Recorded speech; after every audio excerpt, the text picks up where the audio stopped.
Hi friends, ಮತ್ತೊಂದು ಬ್ಲಾಗಿಗೆ ಎಲ್ಲರಿಗೂ ಸ್ವಾಗತ. ಇವತ್ತಿನ ದಿವಸ ನಾವು ಹೊಂಟಿದ್ದೇವೆ ಬೋತ್ಪಾಳ್ ಕೆರೆ ಹಾಗೂ ಬೋತ್ಪಾಳ್ ಗಾರ್ಡನ್ ಬಗ್ಗೆ ತಿಳಿಸಿಕೊಡಲು ಬಂದಿದ್ದೇನೆ ನಾನು. ಇವರೆಲ್ಲ ನಮ್ಮ ಫ್ರೆಂಡ್ಸ್ಗಳು. ಇವರು ನೋಡ್ರಿ ಎಷ್ಟು ಚಂದ ಇದೆ ನೋಡ್ರಿ, ಹೊರಗಿನ ಗಾಡಿ ಮ್ಯಾಗಿರೋ ಡಿಸೈನ್ ಇವೆಲ್ಲ ನೋಡಿ ಫ್ರೆಂಡ್ಸ್, ಎಷ್ಟು ಚೆನ್ನಾಗಿ ಡಿಸೈನ್ ಮಾಡಿದ್ದಾರೆ. ಇದು ಮುಂದ್ಗಡೆ ಬಾಕ್ಲ. ಇದು ಇವರೆಲ್ಲ ನಮ್ಮ ಫ್ರೆಂಡ್ಸು, ಇವರೇ ನಮ್ಮ ಗುರುಗಳು. ನೋಡ್ರಿ ಮುಂದ್ಗಡೆ ಹೋಗೋ ಸ್ಟಾರ್ಟಿಂಗ್ ಎಷ್ಟು ಯಾವ ಥರ ಎಲ್ಲ ಇದೆ. ಗಾರ್ಡನ್ ಮಾತ್ರ ಚೆನ್ನಾಗಿದೆ, ಸಿಕ್ಕಾಪಟ್ಟಿ ಚೆನ್ನಾಗಿದೆ. ಪ್ರೀ ವೆಡ್ಡಿಂಗ್ ಇವೆಲ್ಲ ಫೋಟೋ ಗಿಟೋ ಹೊಡ್ಯೋಕ್ಕೆಲ್ಲ ಚೆನ್ನಾಗಿದೆ ಪ್ಲೇಸ್ಮೆಂಟ್ ಮಾತ್ರ. ನೋಡ್ರಿ ಒಂದು ಮಂಕಿ ಇನ್ನೊಂದು ಮಂಕಿ ಹೆಂಗೆ ಮಾತಾಡತ್ತೆ ನೋಡ್ರಿ. ನಮ್ಮ ಹುಲಿಗಳು ಹೆಂಗೆ ಬರ್ತಾವೆ ಈಗ ನೋಡ್ರಿ. ಎಲ್ಲರೂ ಯಾವ ಥರ ಎಂಜಾಯ್ಮೆಂಟ್ ಮಾಡ್ತಾಯಿದ್ದಾರೆ. ಫುಲ್ ಸಕ್ಕತ್ತು. ಗೋಡೆ ಮೇಲೆ ಪೇಂಟ್ ಆಯಿತು, ನಮ್ಮ ಫ್ರೆಂಡ್ಸ್ಗಳಾಯಿತು, ನಾವೆಲ್ಲ ಆಯಿತು. ಫುಲ್ ಮಸ್ತಿ ಗಿಸ್ತಿ ಎಲ್ಲ ಮಾಡ್ಕೊತ ಫುಲ್ ಎಂಜಾಯ್ಮೆಂಟ್ ಮಾಡ್ತಾಯಿದ್ದೇವೆ. ನೋಡ್ರಿ ಎಷ್ಟು ಚಂದೆಲ್ಲ ಡಿಸೈನ್ ಎಲ್ಲ ಬಿಡಿಸಿದ್ದಾರೆ. ನೋಡೋಕೆ ಸೇಮ್ ಪ್ರಾಣಿಗತಿನ ಕಾಣ್ತದಲ್ಲ, ಅಷ್ಟು ಚೆನ್ನಾಗಿ ಬಿಡಿಸಿದ್ದಾರೆ. ಗಾರ್ಡನ್ ನೋಡೋಕೆ ಅಂತೂ ಇಂತೂ ತುಂಬ ಸಖತ್ತಾಗಿದೆ. ಎಲ್ಲ ಮಾಡಲ್ ಬಂದಿದ್ರಿ ಅವತ್ತೆ. ನಾವು ಮಾಡಲ್ ಫೋಟೋ ಎಲ್ಲ ಹೊಡ್ಯಕ್ಕೆ ನಿಂತಿದ್ದೀವಿ. ನಾವು ನೋಡಿದ್ರೆ ಹಿಂಗೆ ತರಲೆ ಮಾಡ್ಕೊತ ಅಲ್ಲಟ್ ಬ್ಲಾಗ್ ವಿಡಿಯೋ ಮಾಡ್ಕೊತ ನಾ ಕುಂತಿದ್ದೆ. ಅಲ್ಲಿ ನೇಚರ್ ಬಂದು ನೋಡ್ಬೇಕ್ರಿ, ತುಂಬ ಅಂದ್ರೆ ತುಂಬ ಚೆನ್ನಾಗಿದೆ ರೀ ನೇಚರ್. ಅಬೇ ಅತಿ ಹೊಂಟಾರ ನೋಡ್ರಿ ಇಲ್ಲಿ. ಅವತ್ತು ಸಣ್ಣ ಮಕ್ಕಳು ಬಂದಿದ್ರು ಇಲ್ಲಿಗೆ. ಅವರೆಲ್ಲ ಎಷ್ಟು ಚೆನ್ನಾಗಿ ಆಟ ಆಡ್ತಿದ್ರು ಅಂದ್ರೆ ಇವರೆಲ್ಲ ನಮ್ಮ ತಮ್ಮಗಳು ಫೋಟೋಗ್ರಫಿ ಮಾಡತ್ತಾರ. ಇಲ್ಲೆಲ್ಲ ಕುಂತೊಂದು ಅರ್ಧ ತಾಸು ಹರಟೆ ಹೊಡೆದಿದ್ದೀವಿ ಎಲ್ಲರೂ ಸೇರಿ. ಆಮೇಲೆ ಮತ್ತೊಳ್ಳೆ ನಮ್ಮ ಫೋಟೋಗ್ರಫಿ ಸ್ಟಡಿ ಮಾಡತ್ತೀವಿ. ಇವರೆಲ್ಲ ಜಿಗಿ ಹಾಕತ್ತಿದ್ರು, ಅದನ್ನು ಫೋಟೋ ಕ್ಯಾಪ್ಚರ್ ಮಾಡತ್ತಿದ್ರು ಎಲ್ಲರೂ. ಆಮೇಲೆ ನಾವು ಹೊಂಟೇವು ನೋಡ್ರಿ ಬೂತ್ನಾಳ್ ಕೆರೆಗೆ. ಆ ಕೆರೆ ಪಕ್ಕದಲ್ಲೇ ಇದೆ ಇದು. ಮತ್ತು ಇನ್ನೇನು ಬಂದ ಬಿಡ್ತು ನೋಡ್ರಿ, ಇದೆ ನೋಡ್ರಿ ಬೂತ್ನಾಳ್ ಕೆರೆ. ನೋಡ್ರಿ ಕಣ್ಣಿಲಿ ಎಷ್ಟು ದೂರ ನೋಡ್ತೀವಿ ಅಷ್ಟು ದೂರ, ಇನ್ನೂ ಕಾಣ್ತಾ ಇಲ್ಲ ನಮಗೆ ಎಲ್ಲಿ ಮಠ ಅಂತೇಳಿ. ಅಷ್ಟು ದೊಡ್ಡದಿದೆ ಕೆರೆ ಮಾತ್ರ. ಸಖತ್ತಾಗಿದೆ ರೀ ಕೆರೆ ಐತಿ.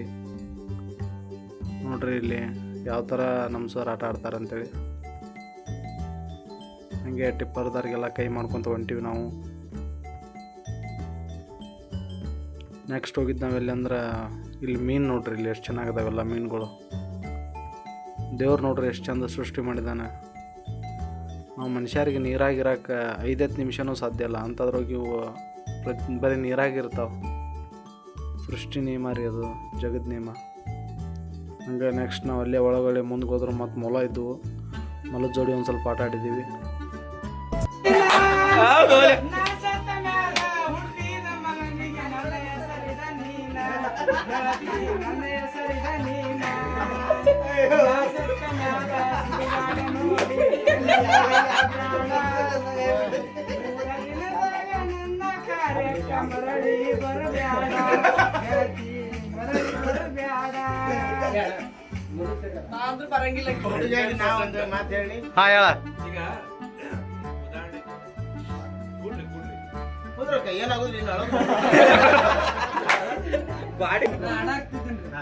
ನಿನ್ನೆ ಆಡಿದ್ನಲ್ಲ, ಅದು ಏನಂತ ನಿನ್ನ ರೆಕಾರ್ಡ್ ಆಡಿದ್ ಕೇಳ್ತಾರೆ. ಅದು ಎದಕ್ಕಾರ ಬರ್ದಾರ ಅಂತ ಅವನ್ ಸಂಕಟ ವೈಯಕ್ತಿಕ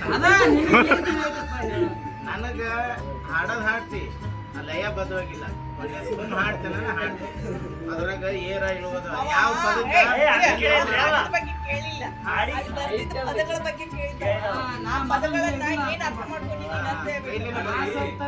ಸುಡುಗಾಡ ನೋಡಿ ಕಣ್ಣೀರ್ ಹಾಕಬೇಡ, 3 ದಿನದಾಗ ನನ್ನ ಕಾರ್ಯಕ್ಕೆ ಮರಳಿ ಬರ್ಬೇಡ. ನಾ ಸತ್ತು ಹೋಗ್ಬಿಟ್ಟಿರ್ತೀನಿ, ಆಕಿ ಪ್ರೀತಿ ಮಾಡಿರ್ತೀನಿ. ನಾ ಸತ್ತು ಇದ್ರಾಗಿರ್ತೀನಿ, ಸತ್ತಿನ 3 ದಿನಕ್ಕ ಧೈರ್ಯ ಹಾಕೋತಾರ. ನಾನು ಕಾರ್ಯ ಮುಂದ್ ಬಂದು ಕಣ್ಣೀರ್ ಉಪಯೋಗ ಏನ್ ಬಂತ ಮೊದಲು ಗಂಡಕಿ ಪ್ರೀತಿ ಮಾಡಿರ್ತಾರ. ಆಕೆ ಆಮೇಲೆ ಗಂಡನ ಮನೆಗೆ ಹೋಗ್ಬಿಡ್ತಾರ. ನಾ ಏನ್ ಮಾಡ್ಬೇಕು?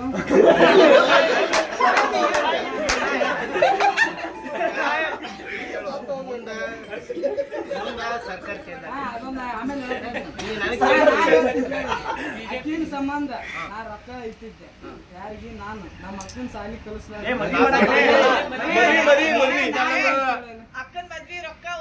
ಅವ್ರ ನಮ್ಮ ಅಕ್ಕನ ಮದ್ವಿಗೆ ಅಂತ ಹೇಳಿ ಕಾಲೇಜ್ ಸೇರಿಸಿ ಬಡವನು ಗುಡಿಸಲ್ಕ ಬಡತನ ನೋಡಿ ಬರಲಿಲ್ಲ ನೀನು. ನಾ ಬಡವ ಅದೀನಿ, ಅಕ್ಕಿನ ಸಂಬಂಧ ದುಡ್ಡು ರೊಕ್ಕ ಇಟ್ಕೊಂಡು ಕಾಲೇಜ್ ಸೇರ್ಸಕ್ತೀನಿ. ಚಂತ ನೀವೇ ಹೇಳ್ತೀರಿ, ನಮ್ಗಿಟ್ಟು ಬಿಡ್ತೀರಿ. ನೀ ಸುಮ್ನೆ ಸೇರ್ಸಿರ್ತಿ ನಿನಗೆ ಹತ್ತಿ ಒಂದಕ್ಕೊಂದು ಹತ್ತಿ ಬರ್ತಾವ ಸೇರ್ಸಿದ್ವಿ. ಏನ್ ಮಾಡಿದ್ಲು ನನಗ ಅದ್ರ ತಕ್ಕಾಗಿ ನಡ್ಕೊಂಡಿರ್ಬೇಕಲ್ಲ, ಅದಕ್ಕೆ ಬಿಟ್ಟು ಹೋಗಳಕ್ಕಿ. ಆಕಿಗೆ ಆಕಿ ನೀನು ಬಿಟ್ಟು ಹೋಗ್ಲಕ್ ಕಾರಣ ಒಂದು ಬೇಕಲ್ಲ ಅಂತದ್ ಏನ್ ಮಾಡಿದ್ದೆ? ಏನು ಮಾಡಿಲ್ಲ. ನಂದು ವೈಯಕ್ತಿಕ ತಗೊಳಕ್ ಹೋಗ್ಬಿಟ್ಟು